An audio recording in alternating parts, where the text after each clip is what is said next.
13e question, curcuma, poivre, gingembre, théobromine, dont l'effet du coup de fouet dure plus longtemps versus le café.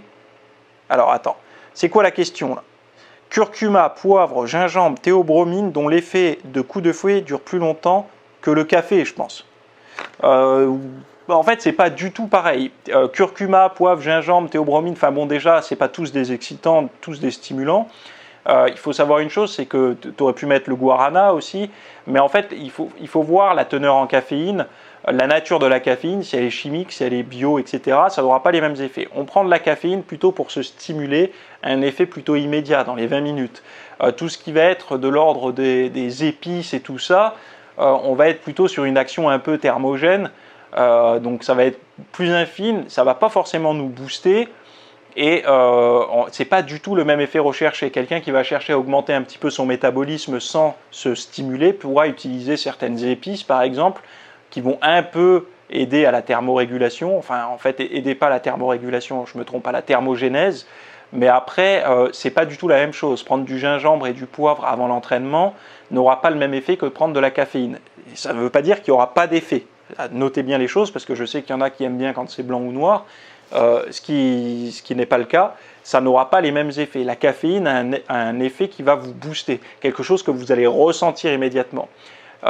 Tout ce qui va avoir plutôt une action thermogène, on va dire, dont la caféine en fait partie d'ailleurs, hein, mais ça sera plutôt, ça sera moins perceptible, on va dire, si vous êtes allongé sur votre canapé. La caféine, vous prenez un café ou vous prenez une gélule de caféine chimique et vous restez stable, sans bouger, vous allez ressentir quelque chose au bout d'un certain temps si vous n'êtes pas accoutumé. D'ailleurs, petite précision sur la caféine, ne cherchez pas trop à prendre des brûleurs de graisse, des boosters et tout ça. L'ingrédient phare finalement dans tous ceux qui sont légaux, on va dire, c'est la caféine.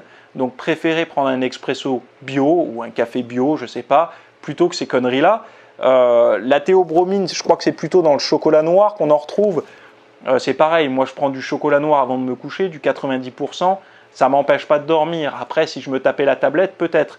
Mais bon, tout ça, même si c'est classé dans les stimulants pour certains, ça n'aura jamais la même action que la caféine. Après, si toi, qui me poses la question, tu ne veux pas consommer de café ni de caféine, mais tu veux quand même un petit peu te dynamiser, ouais, tu peux utiliser plutôt du thé, plutôt là dans ce que tu marques, gingembre, ouais, gingembre, un peu de citron vert, tu te fais des mélanges.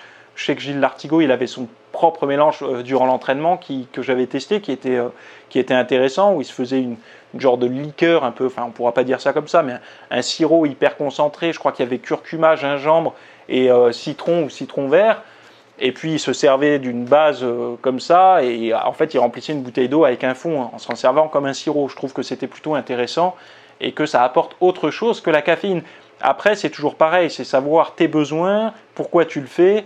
Ce cocktail que je t'ai dit là, si tu ne fais pas attention et tu le prends un peu n'importe comment, ça peut un peu te racler les intestins. Donc, faut faire attention. Et puis, il faut que tu testes. Voilà, il faut que tu testes. Mais le coup de fouet qui dure plus longtemps, ça, c'est beaucoup plus, par exemple, sur de la caféine bio, qui ne va pas venir te faire une vasoconstriction du système veineux, un peu plus de vasodilatation, et le guarana également, qui va t'aider, et le thé vert. Mais sinon, les autres, tu n'auras pas ces effets côté boost que tu peux avoir avec la caféine. De toute façon, tout ce qui va être sur la durée sera moins aigu, donc forcément sera moins intense. Si toi tu cherches à augmenter ton métabolisme, ça peut être intéressant de te tourner sur des choses qui ne vont pas te stimuler directement, mais plus sur le long terme, comme je disais tout à l'heure, avec les substances que je t'ai données. Voilà pour ma réponse à ta question. Merci de m'avoir suivi pour cette vidéo. Il y en aura certainement d'autres. Je ne peux pas te dire quand encore, mais tu peux déjà voir le travail que j'ai fait précédemment. Il y a pas mal de podcasts et tout ça, et je te mets un peu les liens à droite à gauche. Tu as tout ça en description de toute façon. Et puis, si tu as envie de t'abonner, tu as le droit. Si tu as envie de suivre mon travail, tu peux le faire. Sinon, écoute, tu reviens dans quelques semaines, tu tapes le nom de la chaîne et puis tu verras bien s'il y a quelque chose qui te plaît ou pas. Voilà, je te dis à plus, bye.